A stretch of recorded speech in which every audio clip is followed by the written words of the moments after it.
Hi friends, how's it going? Welcome back to my channel. I am in the car right now and it's because I just got back from getting myself a little treat. I am almost 3 weeks postpartum as of recording this. I will be 3 weeks postpartum tomorrow. That is when my little son Lucas turns 3 weeks old. Did I say months or weeks? The postpartum brain, I will say, is so much worse than the pregnancy brain, at least for me. I feel like my brain just is not functioning very well, and I think it has to do with a lack of sleep on top of all the hormonal dips and things because I slept pretty well during my pregnancy. So any sleep deprivation on top of hormonal changes is really affecting me right now. I feel like I cannot think critically. It is just so hard to. But anyways, this is in line with what I was hoping for today's video, which is just to have a very casual, chatty check-in now that we are 3 weeks postpartum. And I am excited to just update you. I have a few notes on my phone that I'm going to go over just in terms of how the first few days went after Lucas's birth.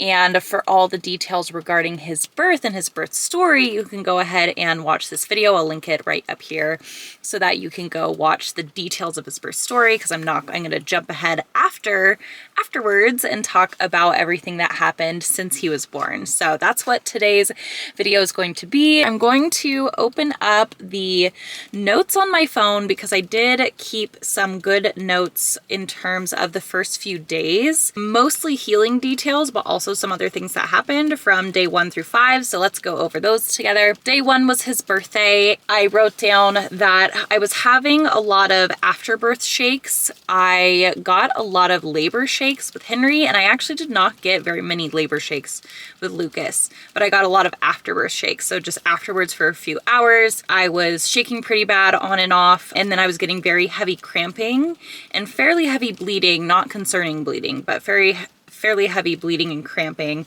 I took a prescription dose of ibuprofen around 2 p.m. that my midwives gave me. My mom and dad came over around 5 p.m. that day to meet Lucas and to drop off our son Henry, who was spending the day at his grandma's house, at my parents' house. So they came over that day. So Henry met his little brother around 5 p.m. I posted a reel of their meeting, which was so cute. He kept saying, "Hello, how are you?" So the whole night was good. He was very sleepy at first, which usually happens after birth. We just let him go, which, because we had a home birth, we had the freedom to do so. We just let him sleep. He was able to latch on both sides within the first 24 hours and get a few swallows in. I was not rushing nursing or really worried about it because he was latching really good. So that was his birthday. So I did not count that as day 1. So day 1 is in 11/7 is how I'm counting it here. So I don't know if that's correct. Technically the correct way to do it. But I said that bleeding was noticeably less than the day before. Because I did not have any tearing for this birth, I did notice that there seemed to be some kind of like cut or abrasion situation that was happening because it was still hurting when I went to the bathroom, but definitely not as bad as when I tore. I took a full shower when both boys were sleeping, and I felt like such a superstar for being able to do that on the first day. I was like, oh my gosh, I'm taking a full-on shower, because I actually did not take an afterbirth shower. I just wasn't feeling it, you know? So I kind of I washed my hair in the sink, because this is a bit TMI, but I got some blood in my hair. So I washed my hair in the sink immediately after birth, but I didn't take a shower until the next day. I had some food that we meal prepped, and my sisters came over and brought Thai food for us for dinner.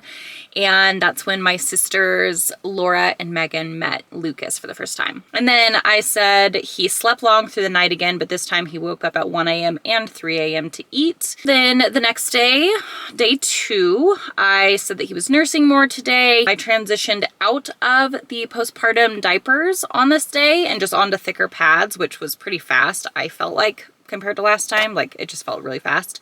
I kept taking ibuprofen for after pains because I still had cramps this day. I had a postpartum checkup this day with one of our midwives. Lucas got his vitamin K shot. On this day, we marked that he was marked by the midwife that he had some jaundice. And so I started taking some vitamin C to try to, vitamin C and D to kind of help clear that up for him. I did say that he's waking up more at night this night, and he still gave us a 3 to 4 hours stretch as his longest stretch, but he was waking up a lot more this night. And I wrote down that I was missing Henry this day, and I was starting to feel isolated just because my husband was taking care of Henry so much. I definitely was feeling isolated this day. Okay, so day 3, I put that I was in regular pads this day. Bleeding was noticeably less. There was cramping when I was nursing. I spent the day on the couch instead of the bed. I was feeling very restless and isolated in the bed, so I just wanted to get out of it. So I actually ended up spending the whole day on the couch. My milk started coming in this day, I noted, and my boobs were becoming engorged. I started getting the baby blues on this day. This was 11/9. He was born on 11/6. So I did start getting what I called the nighttime scaries, which was around 6 p.m. I just felt I don't know. I just felt such a mood dip around 6 p.m. I took the belly band off this day. I was actually wearing it to give myself a little bit of extra support with all the cramping, which really helped. I did not do this the first time, and I got really severe cramping on day 3. So I just started doing this from day 1, wearing kind of a belly band for support, so I was able to actually take it off by day 3. So I know it's kind of typical for like C-section recovery, but even for a vaginal birth, I feel like it's really helpful because your muscles are still trying to recover. And then I said that I sat in the sun for 50 minutes for Lucas's jaundice. I had my placenta capsules dropped off this day, which I think I'm going to do a hot take on a separate video. It's a whole thing. But I actually did not end up taking my placenta capsules. I said that he woke up at 11 p.m., 12:30 a.m., 3 a.m., 5 a.m., and then 8:30 a.m. this night. So he was definitely like, okay, I'm in newborn territory now, not like fresh out of the womb territory. So on day 4, I wrote that he lost his umbilical cord this day. I said that I was having a lot of engorgement pain this day. I stopped taking ibuprofen because the cramping was going down. I put that nighttime scaries feeling is still happening, and it really helped because I communicated this with my husband and we were able to connect a little bit more because we were kind of in our own little worlds at this point, so that was really, really helpful. And then I wrote down that we had a good night, even though we woke up frequently. I got 8 hours of total broken up sleep, and so I started to try to count my sleep bank and make sure I was still getting 8 hours in, even if it was broken and divided. And then day 5 was 11/11. I spent the day on the couch this day in the living room again. My friend Amber came over this day and she dropped off some gift cards for us for different meals, which is really, really sweet of her. And I put that Lucas's jaundice seemed really bad this day, and I was a little bit concerned for him, and we couldn't go outside because it was storming this day. It was like really storming, but I did read more up on newborn jaundice, and it is supposed to actually peak on day 5, which was this day, and then it kind of goes down, and by now he has cleared of his jaundice, so he's all good for that. So if you have a little newborn struggling with jaundice, or I mean, it wasn't a severe case. It showed up around day 2 or 3 that we first noticed it, and then it seemed to peak on day 5 and then gradually go down from them. But I remember thinking that he looked very yellow on this day, and I was a little bit concerned. But those were the first 5 days. Just some notes in terms of like how they were going. It's definitely, I would say, the kind of easiest, like hardest on your body, but easiest in terms of managing a newborn within the first like day or 2, because your hormones are still really happy. They don't really have to nurse that much. Their stomach is the size of a marble, and you just have colostrum in. Your milk hasn't come in fully, and they're sleeping really, really long and really well because they're tired from birth. So, and then everyone's checking in on you. So everyone wants to know how things are. You're getting tons of texts and congratulations. So the first few days after birth, I would say, are honestly such a blissful time. They're so nice. But then when you hit day 5 or so, then that's when like the sleepless nights start coming in. That's when your milk starts coming in, and then this is when the baby blues kicks in. So for me, baby blues really started, I would say, I wrote down here that it was almost day 3 that they started, but I would say day 5 to day 10 is when they were the worst, and day 10 is when I noticed them significantly go down. So I would say that they are not still happening. Like, it doesn't hit 6 p.m. and I like feel this sense of dread. I do feel this sense of dread right before we go to sleep for the night, just knowing that I'm gonna end up waking up a lot in the night. So I do feel that, but otherwise not this like impending sense of doom, which is really, really good. Yeah, that was kind of the experience for me for the postpartum blues or the baby blues. And it was very similar to the first time around with Henry. So my body was pretty consistent with that.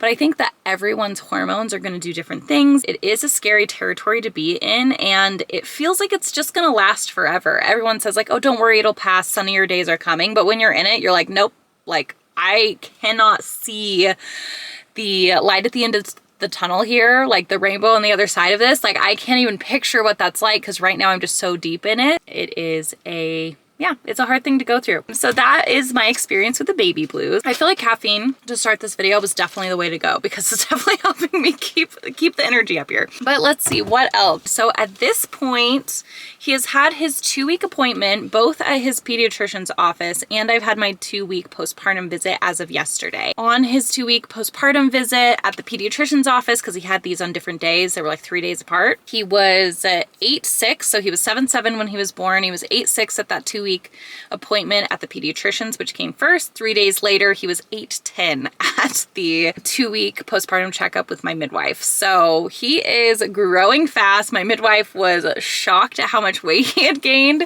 She's like, we expect babies at the 2-week appointment, what we're looking for a healthy growth is that they would have just gained back their birth weight plus a few ounces. So I would be happy seeing like 7'10" on the scale for you, and your baby's at 8'10", so we're doing great. So he's doing really well nursing, which is a huge blessing.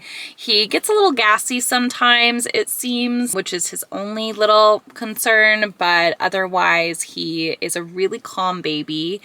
He sleeps really well. He does have moments of cluster feeding, mostly in the mornings, like mid-morning, and then in the afternoons. So he'll take like a long afternoon nap, and then he'll sleep for a pretty good stretch at night. Usually 4 hours is his longest stretch that we've been getting so far. He's done one 5-hour stretch for us, which was glorious. I felt like a new human the next day. Super, super happy for that. He's been such a good, chill little baby, and he just has those like cluster feed moments where it seems like he just has not been able to get full, but I know that he is drinking a lot. I can tell. I've been using the Haka, which has been really helpful. I actually haven't touched a breast pump at this point. I've just been using the Haka for milk expression, and so I will actually, my system is to nurse him on one side and I Haka the other side as I nurse him, and then the next feed I will do him on the other side and then Haka the opposite side. I'd say it has worked really well. I already have